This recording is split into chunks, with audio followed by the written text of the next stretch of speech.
Hello বন্ধুরা, আশা করি আপনারা সকলেই ভালো আছেন। তো অনেক বন্ধু আমার কাছে প্রশ্ন করেছে বেসিক্স সম্পর্কে।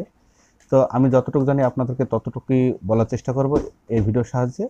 তো যেসব বন্ধুরা নতুন কাজ শিখছে এবং যাদের কাছে বেসিক্স মোটরসাইকেল আছে তারা অবশ্যই পুরো ভিডিওটা দেখবেন, একটু স্কিপ না করে। তো দেখুন, প্রতিটা জেনারেশন পরিবর্তনের সঙ্গে সঙ্গে প্রতিটা জিনিসেরই পরিবর্তন হয়। এই যে এখন আমার পাশে দেখতে পাচ্ছেন, এটা hero BS6 FI version super Splendor. এর আগেও সুপার স্প্লেন্ডার ছিল, সেটা BS4 ছিল, তার আগেও ছিল BS3 ছিল। তো এরকম জেনারেশনের পরিবর্তনের সঙ্গে সঙ্গে সব কিছুরই জেনারেশন পরিবর্তন হয়।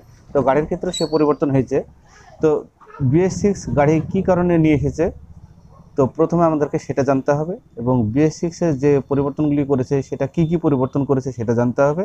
এবং এই যে পরিবর্তনের সঙ্গে যেটা সেন্সার, অ্যাকচুয়েটার, এই যে পরিবর্তনগুলি করেছে, তো এগুলো নষ্ট হলে কি কি হয় সেটা জানতে হবে, এবং এগুলো কিভাবে পরীক্ষা করা হয় সেটা জানতে হবে। তো আপনি যদি অবশ্যই আমার চ্যানেলে প্রথমবার এসে থাকেন, অবশ্যই আমার চ্যানেলটিকে সাবস্ক্রাইব করে রাখবেন এবং পাশে থাকা বেল ঘন্টাটাকে দাবিয়ে রাখবেন পরবর্তী ভিডিওর আপডেট পাওয়ার জন্য। তো দেখুন, প্রতিটা জিনিস কেউ শিখে আসে না, শিখতে হয়। তো সেন্সার আপনারা মাল্টিমিটারের সাহায্যে কীভাবে পরীক্ষা করবেন, কোন তারে কত ভোল্ট আসে, যদি এরকম কিছু সমস্যা পড়ে থাকেন, স্ক্রিনে দেওয়া হোয়াটসঅ্যাপ নম্বরে আমার সঙ্গে যোগাযোগ করবেন। এবং আপনারা যদি কোম্পানি রেকমেন্ডেড PDF প্রয়োজন মনে করেন তাহলে অবশ্যই যোগাযোগ করবেন এবং আপনারা পেয়েও যাবেন। তো দেখুন বন্ধুরা, এই যে BS6 নিয়ে আসার প্রধান দুটি কারণ: একটা গাড়ির তেল সার্ভিস বাড়ানোর জন্য, দ্বিতীয়টা হচ্ছে দূষণ মুক্ত করার জন্য। তো প্রথমে সাইলেন্সার দিয়ে যে দুটো জিনিস বাইরে নির্গত হতো এবং দুটো জিনিসই আমাদের শরীরের জন্য খুবই খারাপ। এখন BS6-এ সেটা 5টা জিনিস নির্গত হয়, এবং 5টা জিনিসের মাত্রা কতটুকু হওয়ার প্রয়োজন সেটা আপনারা জানতে পারবেন এই ভিডিওর সাহায্যে। তো আমি শুধু আজ এক্সস্ট সিস্টেম, যেটা সাইলেন্সার, সেই সিস্টেমটা সম্পর্কে আপনাদেরকে বলবো। এবং আপনারা BS4 আর BS6-এর যদি পলিউশন পেপারটা থাকে তাহলে ওখানেও আপনারা দেখতে পাবেন BS4-এ দুটো জিনিস আগে নাপা হতো, এখন BS6-এ সেটা 5টা জিনিস নাপা হয়, এবং প্রতি কিলোমিটারে তার কতটা মাত্রা হবে সেটা আমি বলবো।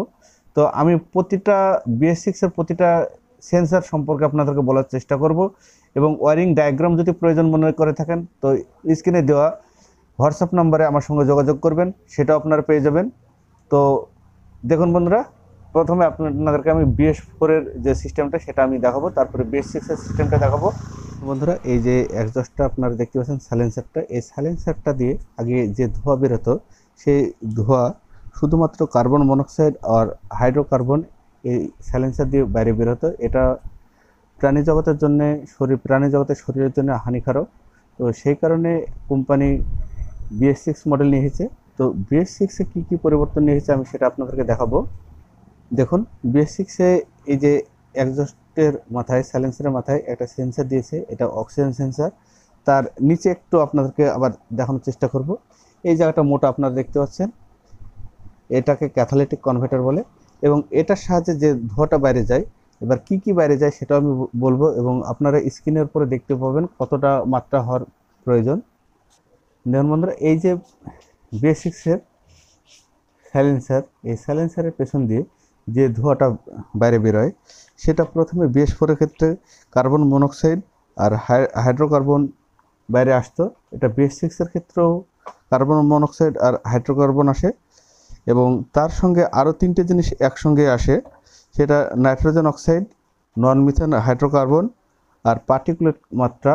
তো এই জিনিসগুলো বাইরে এটার সঙ্গে আসে, এবং এটা যে পরিবেশ দূষণটা করে না।